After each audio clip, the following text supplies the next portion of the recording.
Hello students, कैसे आप? I hope आप घर पे अच्छे से होंगे। तो मेरे प्यारे बच्चे, हम चैप्टर 2 पे हैं, that is relation and function. तो लास्ट लेक्चर में हमने फंक्शन की डेफिनेशन को सीख लिया था कि व्हाट इज फंक्शन। तो उसी को कंटिन्यू करते हुए फंक्शन की डेफिनेशन को एक बार और डिस्कस कर लेते हैं एग्जाम्पल की हेल्प से, और उसी को कंटिन्यू करते हुए फिर आज हम डोमेन एंड रेंज क्या होते हैं, ठीक है, इन जनरल उनका क्या मतलब है, वो सारी चीजें हम डिस्कस करेंगे। तो लेक्चर के साथ बने रहें और ध्यान से हर एक पॉइंट को समझें और अपनी नोटबुक पे प्रॉपर नोट्स बनाएं। राइट, चलिए, तो फंक्शन को आज हम एज ए रूल अंडरस्टैंड करेंगे, एज ए रूल, और उसके डोमेन एंड रेंज पे डिस्कशन होगी। देखो, यहां पर हम एक एग्जांपल ले लेते हैं। मानो ए सेट आ गया 1 2 3, राइट, और यहां पर हमारा आ गया B set, let it be 1 4 9 and 16। तो फंक्शन मुझे बनाना है इसको, तो मैंने ऐसे लिखा 1 को 1 के साथ कनेक्ट कर दिया, 2 को 4 के साथ और 3 को 9 के साथ। तो ये फंक्शन की डेफिनेशन को फॉलो कर रहा है। तो भाई पिछला लेक्चर जरूर देख लेना जहां फंक्शन की डेफिनेशन को समझाया गया, ठीक है। तो this is what function, right. अब फंक्शन क्या कहता है? Every element of the first set having single image और unique image in the second set, जो कि इसमें हो रहा है, राइट। अब देखो, ये जो एग्जांपल मैंने सेट की है, अगर मैं इसको किसी फॉर्मूले में कन्वर्ट करना चाहूं, इन फॉर्मूला मतलब किसी रूल के अकॉर्डिंग लिखना चाहूं, रूल का मतलब मैं इसको सेट बिल्डर फॉर्म में लिखना चाहता हूं। आपने सेट पढ़ा ना, सेट बिल्डर फॉर्म में क्या होती है? सेट बिल्डर फॉर्म बेसिकली जो आपको एलिमेंट्स दिए होते हैं वो किसी रूल या फॉर्मूले को फॉलो कर रहे होते हैं, बस वो फॉर्मूला लिखना होता है। तो यहां पर भी फंक्शन वही चीज होती है कि यहां पर एरो डायग्राम दिख रहा है, अगर मैं इसका रोस्टर फॉर्म बनाता हूं, ठीक है ना, एरो डायग्राम से सामने दिख रहा है रोस्टर फॉर्म 1 1 2 4 3 9, ये रोस्टर फॉर्म बना दी मैंने इसकी।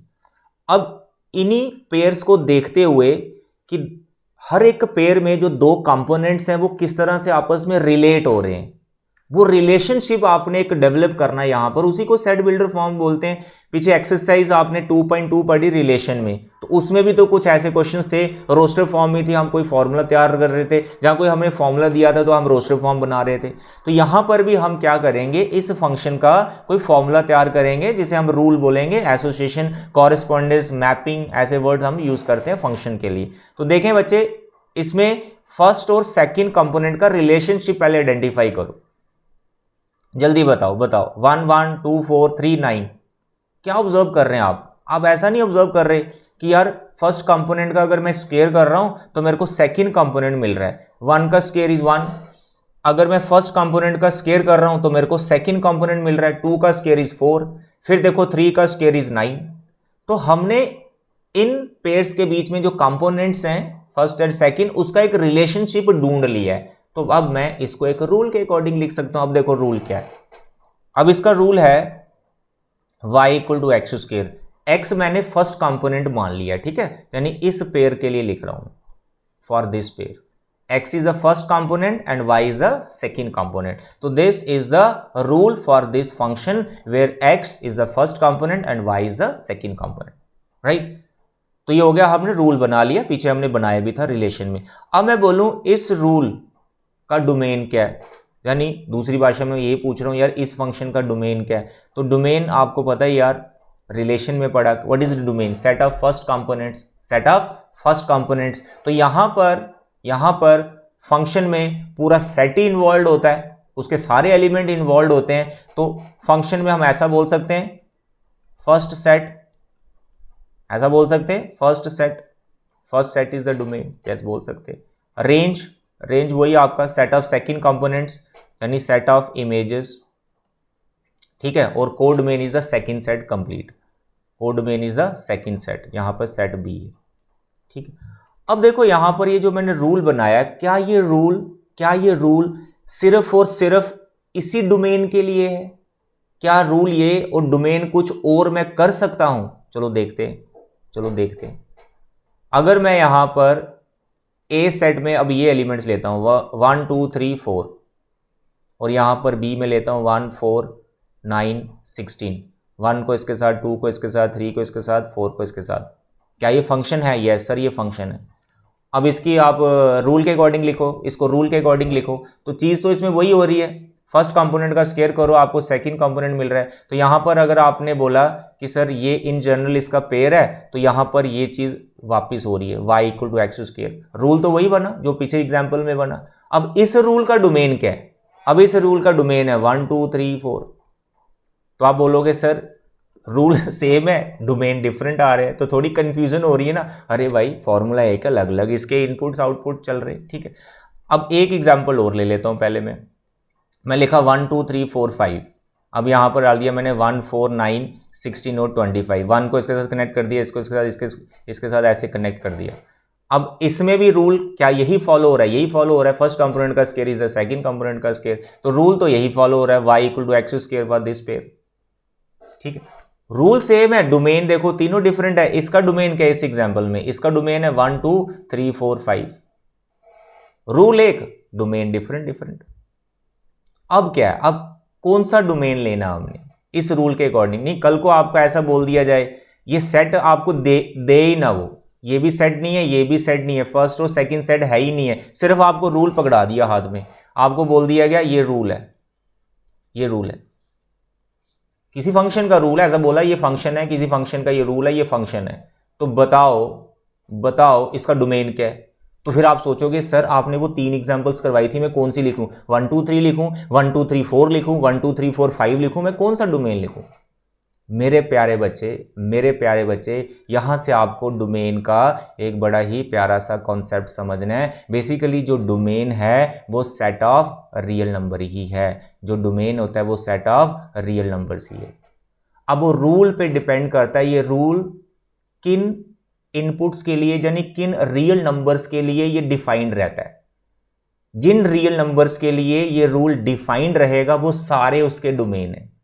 अब यहां पर ये जो आपको एग्जाम्पल्स समझाई गई हैं, यहां पर मैंने पर्टिकुलर एग्जाम्पल्स लिए हैं। ये रूल का डोमेन इस एग्जाम्पल के लिए 1 2 3 4 ही है, इस एग्जाम्पल के लिए 1 2 3 5 ही है, क्योंकि यहां पर सेट फर्स्ट सेट मेंशन है, तो आपने इसी को डोमेन लेना है। इसमें आप ऐसा नहीं बोल सकते कि सर डोमेन इसमें मैं 10 भी रख लूं 9 भी रख लूं, नो। तो जब आपके पास कोई फाइनाइट सेट गिवन है और उसके एलिमेंट्स भी आपको दिख रहे हैं तो उसका डोमेन फिर वही लेंगे आप, ठीक है। लेकिन जब आपको सेट पता ही नहीं है, सिर्फ आपको हाथ में फंक्शन पकड़ा दिया गया, आपको रूल थमा दिया गया कि बताओ इस रूल का डोमेन क्या है, तो फिर डोमेन को इन जनरल पहले अंडरस्टैंड करें। द डोमेन इज ऑलवेज, किसी भी फंक्शन का जो डोमेन है वो रियल नंबर का ही सबसेट होगा जहां फिर सारे रियल नंबर होंगे, इमेजिनरी नहीं लेना, because we are dealing with real functions in class 11th and 12th, we are dealing with real functions. तो रियल फंक्शंस वही होते हैं जिनका डोमेन रियल नंबर का सबसेट होता है और जिनका कोडोमेन भी रियल नंबर का सबसेट होता है। कोडोमेन के लिए और रेंज के लिए भी सेम ही चीज है, ये दोनों सारे जो है रियल नंबर के अंडर ही रहेंगे, ये ध्यान रखिए, ठीक है। Everything under the real numbers. और मैं डिटेल में अभी जाऊंगा, अभी मैं और डिटेल में जाऊंगा इस डिस्कशन तक। अभी तक आप ये समझो कि जो डोमेन है किसी भी रूल का, जो रूल जो कि एक फंक्शन है, ठीक है, वो एक फंक्शन है, किसी भी फंक्शन का जो डोमेन या रेंज या कोडोमेन होता है वो सेट ऑफ रियल नंबर्स ही होता है। तो आपको कौन से रियल नंबर्स लेने होते हैं, जिसपे वो रूल वैलिड होता है, जिसपे वो रूल डिफाइंड होता है, जिसपे वो कुछ पर्टिकुलर आउटपुट देता है, जो रियल नंबर ही होते हैं। अब यहां पर मैं एक छोटी सी आपको पोइम सुनाना चाहता हूं डोमेन का एक्चुअल मीनिंग समझाने के लिए, ताकि कोई कंफ्यूजन ना हो। पोइम आपने बचपन में पढ़ी है, वो बचपन में वो पोइम पढ़ी है, हिंदी पोइम है, सुनो। मछली जल की रानी है, जीवन उसका पानी है, हाथ लगाओ डर जाएगी, बाहर निकालो मर जाएगी। पढ़ी है ना ये पोइम, सुनी तो होगी कभी ना कभी, ठीक है। अब इसमें मैं क्या बताना चाहता हूं, इसमें मैं ये बताना चाहता हूं जो फिश है वो कहां जिंदा रहती है, वाटर में। तो मछली का जो डोमेन है वो वाटर है, पानी है, पानी से बाहर निकालोगे मर जाएगी वो भाई। तो इसलिए इन जनरल डोमेन क्या है, कोई चीज जब तक जहां पे एग्जिस्ट कर रही है वो उसका डोमेन बन जाता है, ठीक है। मछली कहां एग्जिस्ट कर रही है, पानी में, पानी उसका डोमेन है। तो अगर वो मछली ऐसे पानी में फेंक दी जाए जहां पर ऐसी चीज रखी है, जहां पे जहर है, पॉइजन है, मछली को डाल दिया गया, वहां मछली मर गई। था तो वो वाटर ही, लेकिन उसमें कोई प्रॉब्लम थी। क्या प्रॉब्लम थी, अरे वहां पर मछली एग्जिस्ट ही नहीं की, खत्म हो गई, मर गई। तो कई बार क्या होता है, जैसे मैं बोल रहा हूं जो डोमेन है वो सेट ऑफ रियल नंबर्स ही है, यानी रियल नंबर ही डोमेन होते हैं। लेकिन कुछ रियल नंबर ऐसे होते हैं जिसपे फंक्शन एग्जिस्ट ही नहीं करता, जैसे मछली, पानी, पानी उसका डोमेन है, इन जनरल पानी उसका डोमेन है, लेकिन मछली फिर भी एग्जिस्ट नहीं की पानी में। क्यों? उस पानी में प्रॉब्लम थी, कोई जहर था, कोई पॉइजन था, कोई गड़बड़ थी वहां पर। आते समझ? तो in general what is domain? Where something exist. जैसे हम लोग पृथ्वी पे रहते हैं, हमारा डोमेन क्या है? अर्थ प्लेनेट, हम इस प्लेनेट पे रहते हैं। अब हम चले जाएं कहीं दूसरे प्लेनेट पे, कितनी देर ही जिंदा रहेंगे भाई? मर जाएंगे एक दिन दूसरे प्लेनेट पे जाकर, ठीक है। तो इन जनरल डोमेन जहां पे हम एग्जिस्ट कर पा रहे हैं, दैट्स ऑल। अब फंक्शन की भाषा में समझो, फंक्शन की भाषा में समझो कि फंक्शन का डोमेन क्या होता है, उसकी डेफिनेशन को पर्टिकुलर आपने समझना है। तो आप अगर इस रूल के अकॉर्डिंग देखें, सच टाइप ऑफ रूल जिसको इन जनरल में ऐसे लिखूंगा, y is equal to F of X, ठीक है, और एफ ऑफ एक्स कोई रूल होगा। तो यहां पर x आपका डोमेन बनेगा, जिसे आप इनपुट्स बोलोगे, जिसे आप फर्स्ट कंपोनेंट्स बोलोगे, यानी जो फर्स्ट कंपोनेंट जिन्हें आप पहले बोल रहे थे, अब उनको आपने इनपुट्स बोलना है, ठीक है, इनपुट्स बोलना है। और इन इनपुट्स पे आपको कुछ वैल्यू मिलती है, कुछ आउटपुट मिलता है, जिसे आप y बोल रहे हो या फिर एफ ऑफ एक्स बोल रहे हो, ठीक है, इन जनरल। तो यहां पर डोमेन को फंक्शन के लिए आप ऐसा समझ सकते हैं, x बोला हुआ है, फर्स्ट कंपोनेंट याद रखना, तो आपने ऐसे बोलना है, those values of x where F of X exist, that's all. अब आप ये सोच रहे होंगे यार फंक्शन या ये जो रूल है कब एग्जिस्ट नहीं करेगा? जैसे मछली एग्जिस्ट कब नहीं करती? पानी से बाहर निकालो मर जाएगी, ठीक है। ये फंक्शन कब एग्जिस्ट नहीं करता है? दो बार, ये दो बातें याद रखनी है। नंबर वन, जब फंक्शन नॉट डिफाइंड होगा, इसका मतलब फंक्शन एग्जिस्ट नहीं कर रहा, यानी आपने उसमें x की ऐसी वैल्यू डाल दी है जिससे वो नॉट डिफाइंड हो गया। वो x की वैल्यू आप नहीं ले सकते, वो डोमेन में नहीं आएगा। अरे उस वैल्यू पे तो, उस इनपुट पे तो फंक्शन खत्म ही हो गया, नॉट डिफाइंड हो गया। दूसरा आपने याद रखना है, जब फंक्शन इमेजिनरी वैल्यू देगा, क्योंकि आपने रियल नंबर के अंडर रहना है। मैंने क्या बोला? डोमेन हो, रेंज हो, कोडोमेन हो, सारे रियल नंबर ही रखने हैं, रियल नंबर के अंदर रहना है, इमेजिनरी में नहीं जाना है। इसलिए एक ऐसा नंबर मत पुट कर देना फंक्शन के अंदर कि आपको जो आउटपुट मिल रहा है वो क्या मिल रहा है? Imaginary number. तो इमेजिनरी नंबर भी आपने आउटपुट नहीं आने देना है। यानी जो नॉट डिफाइंड और जो इमेजिनरी मैं लिख रहा हूं, ये मैं आउटपुट के लिए लिख रहा हूं कि ऐसे नंबर आपने नहीं पुट करने जिससे आपको आउटपुट नॉट डिफाइंड मिले या इमेजिनरी मिले। तो उसका मतलब हो गया फंक्शन रियल वैल्यू नहीं दे रहा है, यानी फंक्शन रियलिटी में एग्जिस्ट नहीं कर रहा है, फंक्शन रियलिटी में एग्जिस्ट ही नहीं किया उन वैल्यूज के लिए। अब देखो कुछ एग्जांपल्स, पहले मैं इसी रूल की बात करता हूं। ये जो हमारा रूल चल रहा है y is equal to x square, in general मैं इस रूल की बात करूं, इस फंक्शन की बात करूं, तो इस फंक्शन का डोमेन क्या होगा? तो फिर आपने सोचना है यार x की ऐसी कौन सी वैल्यूज है जिसके लिए हमेशा हमें एक रियल आउटपुट मिले। देखो सोचो, आप इसमें पुट करके देखो। अभी देखो आपने बड़े सारे नंबर पुट किए, 1 किया, 2 किया, 3 किया, 4 किया, 5 किया, 6 करके देख लो, 7 करके देख लो, 8 करके देख लो, 9 करके, कुछ negative number, zero number, negative number, fractions, decimals, कुछ भी पुट करके देखो। इस x की जगह क्या जो एक्स स्क्वायर की वैल्यू आएगी, यानी जो y की वैल्यूज मिलेगी, जो आउटपुट मिलेगी, क्या वो हमेशा रियल नंबर ही मिलेगा? यस बेटा, हमेशा रियल। 1 से 1 आ रहा है, 2 से 4 आ रहा है, 3 से 9 आ रहा है, 4 से 16 आ रहा है, 5 से 25 आ रहा है, ऐसे आप करते जाओ। 0 से 0 आ रहा है, -1 से 1 आ रहा है, 10 से 100 आ रहा है, -3 से 9 आ रहा है, 0.5 से अब 0.25 आ रहा है, 1/2 से 1/4 आ रहा है। तो अब देखिए जितने भी इनपुट्स आपने लिए, और ऐसे में बहुत सारे ले सकता हूं, any real number you can take, हमेशा आपको कोई डिफाइंड आउटपुट ही मिलेगा। ऐसा नहीं होगा कि कोई नॉट डिफाइंड चीज आएगी, कभी नहीं होगा। इस पर्टिकुलर एग्जांपल के लिए for x square, for this function, तो इसलिए आप इस फंक्शन का डोमेन बोल सकते हो ऑल रियल नंबर। देखो रिलेशन में आर से लिखता हूं, रियल नंबर को मैं ऐसे लिखूंगा, ठीक है, नहीं तो कंफ्यूजन हो जाएगी रिलेशन का सिंबल क्या है और रियल नंबर को मैं ऐसे लिखूंगा, ठीक है, उसके आगे ऐसे लाइन लगा दूं। तो इस फंक्शन का डोमेन क्या है? ऑल रियल नंबर, यानी -∞ और +∞ के बीच में जितने भी रियल नंबर हैं वो सारे आप इस रूल के अंदर, इस फंक्शन के अंदर पुट कर सकते हो। आपको हमेशा एक डिफाइंड आउटपुट मिलेगा, वो डिफाइंड आउटपुट एक रियल नंबर ही होगा, कभी भी इमेजिनरी या फिर नॉट डिफाइंड नहीं होगा। अब कुछ फंक्शंस ऐसे होते हैं जो आपको नॉट डिफाइंड चीज प्रोवाइड करते हैं फॉर सम पर्टिकुलर नंबर। देखो सपोज करो मैं एक फंक्शन लिखता हूं x plus 1 upon x minus 1 है। ये फंक्शन ही हम इसको चेक भी करेंगे आने वाले टाइम में। फिलहाल हम डोमेन रेंज की बात कर रहे हैं, ठीक है। देखो ये मैंने आपको एक फंक्शन दे दिया, एक रूल दे दिया, एक फॉर्मूला दे दिया, किसी फंक्शन का ये फॉर्मूला है, ठीक है। ये उस कंडीशन को फॉलो कर रहा है, every element having the single output, ये उसको फॉलो कर रहा होगा, ठीक है। अब बताओ इसमें अगर मैं x की वैल्यूज पुट करता हूं, क्या हमेशा जो y की वैल्यूज आएंगी वो डिफाइंड आएंगी? क्या किसी वैल्यूज के लिए जो मेरा y है, जहां फिर ये जो पूरा एक्सप्रेशन है नॉट डिफाइंड हो सकता है? बिल्कुल हो सकता है। अगर आप इसमें x की जगह 1 पुट करो, करके देख लो। जब आपने x की जगह 1 पुट किया तो आप चेक करें डिनोमिनेटर क्या हो गया, 0। तो आप 11th क्लास में हो तो 10 सालों में आपने ये सीख ही लिया है कि जब भी हम किसी रियल नंबर को 0 से डिवाइड कर रहे हैं तो जो आउटपुट है वो क्या है, नॉट डिफाइंड। इसका मतलब क्या हुआ, फंक्शन एग्जिस्ट ही नहीं किया 1 पे फंक्शन एग्जिस्ट ही नहीं किया, 1 पे आउटपुट नॉट डिफाइंड आया। तो ये जो 1 आपने पुट किया है ये आप इसके डोमेन में नहीं ले सकते। मछली जल की रानी है, जीवन उसका पानी है, हाथ लगाओ डर जाएगी, बाहर निकालो मर जाएगी। फंक्शन मर गया किस पे, 1 पे। 1 पे फंक्शन एग्जिस्ट नहीं कर रहा है, तो 1 को डोमेन में नहीं रख सकते। इस 1 को छोड़ के जो मर्जी इसमें पुट करो, आप जो मर्जी पुट करो, कोई भी रियल नंबर पुट करो।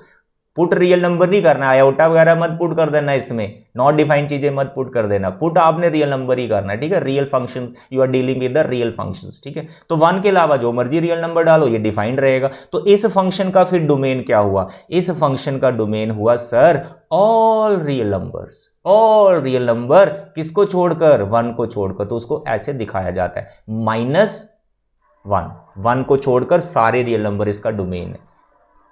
एक फंक्शन और लेते हैं, let us we are taking this 3/x² -4। ये भी कोई फंक्शन है, ये भी एक रूल है जो फंक्शन को फॉलो करेगा। Every element having the single output ये दे रहा है, ये एक रूल है, ठीक है। ये बात ये फंक्शन है। अब देखो इसका डोमेन क्या है। अब इसमें वही कहानी ना, फर्स्ट सेट और सेकंड सेट तो है ही नहीं है, तो फर्स्ट सेट खुद ही बनाना होता है, उसी को डोमेन बोलते हैं, और वो हमेशा रियल नंबर का सबसेट ही होगा। तो हम पता कर रहे हैं यार ये रूल किसके लिए काम करता है, ये जो मशीन है किसके लिए काम करती है, किन वैल्यूज के लिए काम नहीं करती है।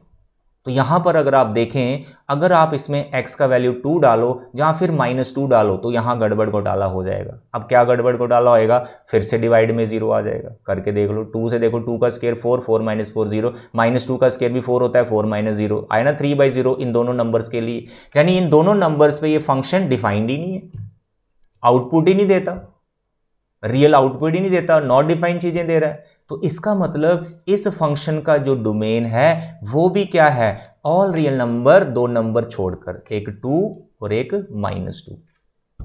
तो ये 2 नंबर आपको छोड़ने, मतलब ऐसे दिखाना है, प्रेजेंटेशन ऐसे करनी, कर्ली ब्रैकेट में वो 2 नंबर को रख दो, समझ आता है। अब कुछ ऐसे फंक्शंस ले लेते हैं। बाकी रहा रेंज। रेंज बहुत सिंपल है, रेंज में कोई कंफ्यूजन नहीं है। जब आपका डोमेन आता है ना उसके बाद ही रेंज की बात होती है। रेंज बेसिकली आउटपुट होता है, सेकंड कंपोनेंट। तो सेकंड कंपोनेंट आप तभी निकाल पाओगे जब फर्स्ट कंपोनेंट आपके पास है। तो अभी आपको मैं फर्स्ट कंपोनेंट सिखा रहा हूं, तो ये सारे फर्स्ट कंपोनेंट हैं। तो इसके जो फर्स्ट कंपोनेंट्स हैं वो सारे रियल नंबर हैं, इन दोनों नंबर को छोड़कर, ठीक है। उसको आप फर्स्ट सेट के अंदर नहीं रख सकते, डोमेन में नहीं रख सकते, -2 और 2 को इस एग्जाम्पल में। अब देखो यहां पर मैं फिर से एक कोई फंक्शन ले रहा हूं, वो मैं रूट में ले लेता हूं। लाइक मैंने लिखा x + 5, ठीक है। अब यहां पर नोटिस करें तो इसके डिवाइड में तो फिक्स 1 है, तो डिवाइड वाला इसमें कोई टेंशन नहीं है कि डिवाइड में 0 आएगा या नहीं आएगा। लेकिन यहां पर आ गया स्क्वायर रूट, यहां पे क्या आ गया, स्क्वायर रूट। तो स्क्वायर रूट में खास ख्याल रखना है, स्क्वायर रूट के अंदर नेगेटिव नहीं आने देना। कॉम्प्लेक्स नंबर में आप पढ़ोगे कि रूट के अंदर अगर नेगेटिव आ गए तो वो क्या होता है, आयोटा, जिसे हम इमेजिनरी नंबर बोलते हैं। तो ऐसा x का वैल्यू आपने नहीं लेना है जिससे रूट के अंदर नेगेटिव आना स्टार्ट हो जाए, उससे ये इमेजिनरी हो जाएगा पूरा रूट वाला टर्म। तो वो वैल्यूज को छोड़ देना है, बाकी सारे आपके डोमेन होंगे। अब बताओ x + 5 किसके लिए नेगेटिव देगा, तो आप इसको इनइक्वालिटी बना के सॉल्व कर सकते हो। सर x + 5 इज > 0 होना चाहिए। > 0 मतलब पॉजिटिव होना चाहिए, और 0 भी हो सकता है, 0 रियल नंबर है। तो मैंने ऐसे लिखा सर x > -5, यानी -5 से जो आगे वाले नंबर हैं वो इसका वो इस इन वैल्यूज के लिए ये डिफाइंड आउटपुट देगा, ये रियल आउटपुट देगा, लेकिन -5 से जो पीछे नंबर होंगे उनका इमेजिनरी नंबर देगा। यानी रियल नंबर की आप मदद ले सकते हो, रियल नंबर लाइन की। -5 के पीछे कोई भी नंबर बोलो कोई नंबर -5 के पीछे, -5 के पीछे कोई नंबर बोलो सर। -10 डाल के देखो, -10 रूट के अंदर, यहां -10 डालो रूट के अंदर, सर -10 + 5 कितना आ गया? सर जी ये तो -5 आ गया रूट के अंदर। तो -5 रूट के अंदर आ गया तो वो क्या बन गया? इमेजिनरी। तो इसलिए आप -5 से जो पीछे वाले नंबर है वो नहीं ले सकते, -5 ले सकते हैं। -5 पे 0 आएगा। बस ये दो ही बातें यार पूरे इस चैप्टर में, आने वाले टाइम में जो भी आपने चैप्टर पढ़ना है ना, सिर्फ ये दो ही बातें। डिवाइड में 0 नहीं आने देना, किसी भी x की वैल्यू के लिए डिवाइड में 0 नहीं आने देना, और रूट के अंदर नेगेटिव नहीं आने देना। जिन वैल्यूज के लिए रूट के अंदर नेगेटिव आ रहा है उसको छोड़ दो, और जिन वैल्यूज के लिए डिवाइड में 0 आ रहा है उसको छोड़ दो, बाकी सब डोमेन है। तो जो भी आएगा डोमेन वो सेट ऑफ रियल नंबर ही होगा, यानी वो सबसेट ही होगा रियल नंबर का। ठीक है, तो यहां पर इस फंक्शन का अगर मैं डोमेन डिफाइन करूं तो वो क्या है? सर इसका डोमेन है -5 से लेकर +∞, -5 को क्लोज रखना है। बस यही वैल्यूज आप इसमें पुट कर सकते हो। ओके, तो रही बात रेंज की, तो रेंज इज वेरी सिंपल, -5 और +∞ के बीच में जो भी नंबर है वो आप इस फंक्शन में डालो, जो वैल्यूज आपको आती हुई नजर आ रही वो रेंज है। तो उस पर डिटेल डिस्कशन अभी होगी। तो आज के लेक्चर में मेरा यही मेन मकसद था कि आपको मैं ये समझा पाऊं कि रियल मतलब क्या होता है डोमेन का। आई होप आप इसको समझ पाए होंगे। अगर लेक्चर लेंथी हो गया है तो बच्चे वो आपके लिए ही किया है कि मैं डिफरेंट एग्जाम्पल दे के आपको ये चीजें समझा पाऊं। ठीक है, तो डोमेन और रेंज जो भी मैंने ये समझाया अच्छे से समझ लो, क्योंकि आने वाला लेक्चर में मैं सिर्फ डोमेन और रेंज को हम जल्दी कैसे फाइंड करते हैं, क्या टेक्निक्स हैं, क्या फॉर्मूले, वो सब सिखाने वाला हूं। ठीक है, तो आज हमने रियल एक्चुअल मीनिंग सीखा है किसका? डोमेन और रेंज का। तो नेक्स्ट लेक्चर में हम how we can find domain and range वो सीखेंगे। तो तब तक अपना ख्याल रखें। Thank you and God bless you.